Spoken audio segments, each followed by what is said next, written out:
Hello മച്ചാമാരെ, എല്ലാവർക്കും പുതിയൊരു വ്ളോഗിലേക്ക് സ്വാഗതം.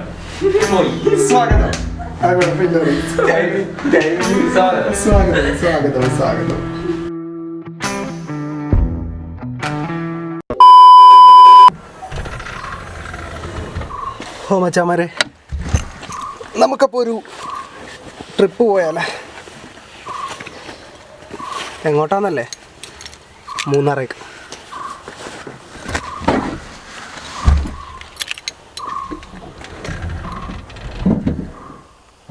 With you, I can be sad with you. Just take my hand and fly up. ഓ മച്ചാമാരെ, അപ്പോൾ ഇപ്പം നമ്മൾ നിൽക്കണ എറണാകുളത്താണ്. സംഭവം വേറൊന്നുമല്ല, നമ്മുടെ രാകേഷ് ബ്രോനെ കാണാനായിട്ട് നിൽക്കുവാണ്. രാകേഷ് ബ്രോനെ അറിയാലോ, പാലക്കാടുള്ള. നമ്മുടെ വണ്ടി ഞാനിന്ന് കഴുകണ സമയത്ത് നോക്കിക്കഴിഞ്ഞപ്പോൾ ഒരു ചെറിയ ടയറിലൊരു പൊട്ടൽ പോലെ, വേറെ മുട്ടയും കാര്യങ്ങളൊന്നും അല്ല, എന്തോ ഒരു പൊട്ടൽ പോലെ തോന്നി.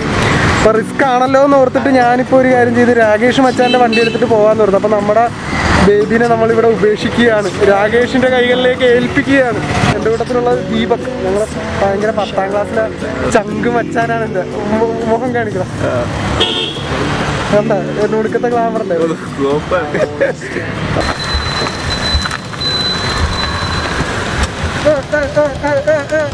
രാകേഷ് ബ്രോ, രാകേഷ് ബ്രോ,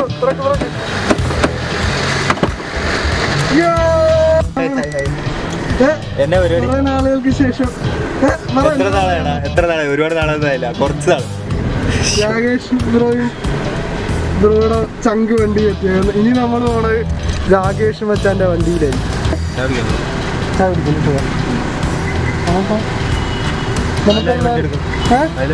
അതിലാരും വണ്ടി എടുക്കില്ല, ചായ കുടിക്കാം അല്ലേ?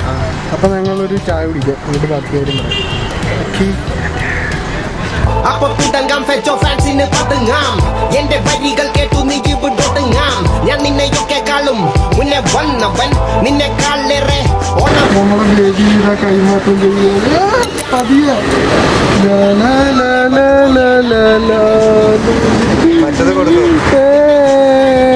നമ്മളങ്ങനെ വണ്ടി മാറിയിരിക്കുകയാണ്. ഈ വണ്ടിയിലാണ് ഇനി നമ്മൾ പോണത്. അപ്പൊ എന്തായാലും നമുക്ക് പോവാം.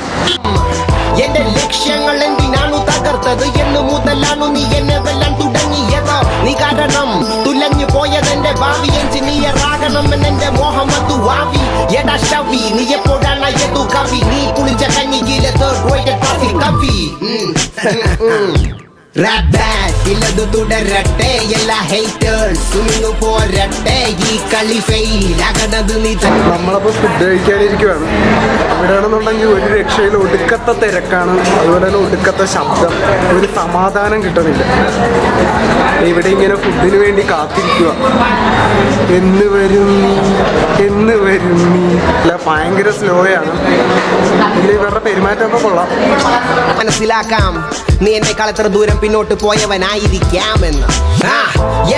ജോസഫ് നീ എന്നിട്ട് വാഴല്ലേ, വിമർശിക്കാനയ്യോ നീ കുഞ്ചെണ്ണം വ്യാഴല്ലേ. ഞാൻ പോകുന്നതു എന്റെ സ്വപ്നങ്ങൾക്ക് പുറകെയല്ലേ, എന്റെ പൊസിഷനു ലക്ഷ്യങ്ങൾ കരികയല്ലേ. എടാ കളി വേണ്ട മോനെ, നിന്റെ അഡ്രസ് താടാ പൊന്നെ, കളിയാക്കി അഡ്രസ് ചെയ്യും നിന്നെ 2013. അപ്പോൾ അതെ, ഫുഡൊക്കെ കഴിച്ചിട്ടിരിക്കുവാണ്. എങ്ങനെയുണ്ടോ ഫുഡ്? അടിപൊളി, നല്ല ഫുഡായിരുന്നു കേട്ടോ. കുറേ അധികം ഐറ്റംസ് ഒക്കെ ഉണ്ടായിരുന്നു, നല്ല ഊണായിരുന്നു. എൻ്റെ അമ്മച്ചി അനങ്ങാൻ മേലെ, ഇനി വണ്ടി ഓടിക്കണമല്ലോ എന്ന് ഓർത്തിട്ടോ. ഓക്കെ, അപ്പോൾ നമുക്കിനി ചലിക്കാം.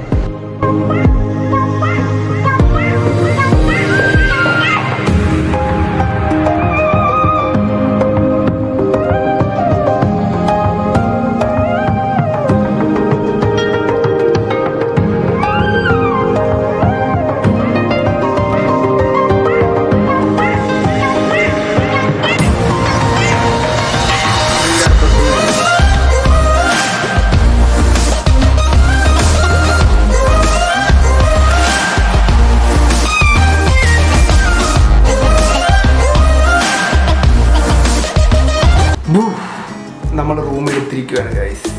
ഇതാണ് ആ റൂം, ഞാൻ ചുറ്റി കാണിക്കാം. ഓക്കെ, റൂം ചുറ്റി കാണാം. പ്രത്യേകിച്ചൊന്നുമില്ല, ഒരു ചെറിയ റൂമാണ്. ഇതൊക്കെ ഉണ്ട്. ഇതവിടെ 2 പേർക്ക് ഇരിക്കാം. പിന്നെന്താണ്, ഒരു ബാൽക്കണി ഉണ്ട് കേട്ടോ. ഇവിടെ നോക്കിക്കഴിഞ്ഞാൽ പുറത്തെ കാഴ്ചകൾ കാണാം. വണ്ടി ഓടിച്ചൊരുമാതിരിയായി. ഇനി നമ്മൾ മൂന്നാറേക്കൊക്കെ പോകും. ഹോ മച്ചാന്മാരെ, അപ്പോൾ നമ്മളിതേ റൂമൊക്കെ എടുത്ത് സെറ്റായി. അപ്പോൾ ജസ്റ്റ് ഒന്ന് പുറത്തോട്ടിറങ്ങിയതാണ് ഒന്ന് ചുറ്റിക്കാണാനായിട്ട്. അപ്പോൾ നിങ്ങൾക്കൊരു കിടുക്കാച്ചി സൺസെറ്റ് ഞാൻ കാണിച്ചു തരാം അല്ലേ അളിയ? അപ്പം സൺസെറ്റ് കാണൂ. ബുഷ്.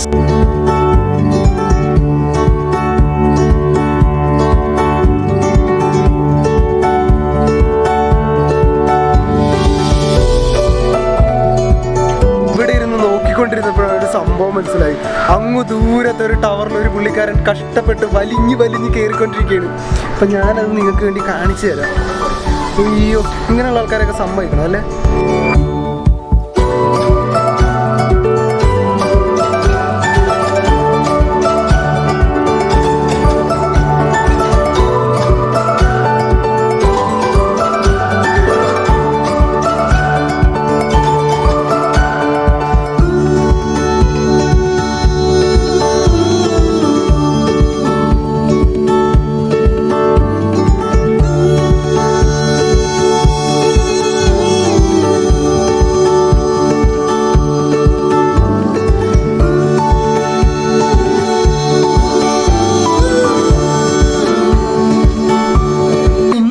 ശരിക്കും താമസിച്ച് പോയി വരാനായിട്ട്.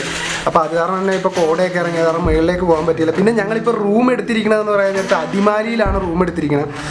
അപ്പം ശരിക്കും പറഞ്ഞാൽ മൂന്നാർ റൂം എടുക്കണമെന്നായിരുന്നു, എന്ത് ചെയ്യാനാ. പക്ഷേ അവിടെയൊക്കെ എല്ലാ ഓൾമോസ്റ്റ് റൂംസും തന്നെ ആൾക്കാരൊക്കെ എടുത്തു പോയി, സോൾഡ് ഔട്ടായി പോയി ഗൈസ്. അത് കാരണം അടിമാലിയിലാണ് നിൽപ്പണേ. ഇനിയിപ്പോൾ രാവിലെ മൂന്നാർ പോകണം. ഇപ്പം ഞങ്ങൾ കുറച്ച് മുമ്പ് മൂന്നാർ പോയിട്ടാണ് വന്നത്. പിന്നെ രാത്രിയായപ്പോൾ കുറേ ബ്ലോക്കും കാര്യങ്ങളൊക്കെ ആയിട്ട് നമ്മുടെ എറണാകുളത്തേക്കാൾ കൂടുതൽ തിരക്കാണ് ഇവിടെ ഉള്ളത്. അപ്പോൾ ശരിക്കും പറയാൻ നേരത്തെ എന്താ പറയണ്ട, നേരെ റൂമിൽ വന്ന് ഇരിക്കേണ്ട അവസ്ഥ. ഇനിയിപ്പോൾ ഫുഡ് കഴിക്കണം, കിടക്കണം, അതിന് ഇന്നത്തെ പരിപാടി എന്ന് പറഞ്ഞാൽ. പിന്നെ നമ്മൾ അതിരാവിലെ തന്നെ നേരെ നമ്മൾ ടോപ്പ് സ്റ്റേഷനിലേക്ക് പോകുന്നതാണ്. അടിപൊളി കാഴ്ചകളുമായിട്ട് ഞാൻ തിരിച്ചു വരുന്നതാണ്. ഓക്കെ, ഇത്രയൊക്കെ തന്നെയുള്ളൂ. സമാധാനം പുറത്ത്. Peace of man.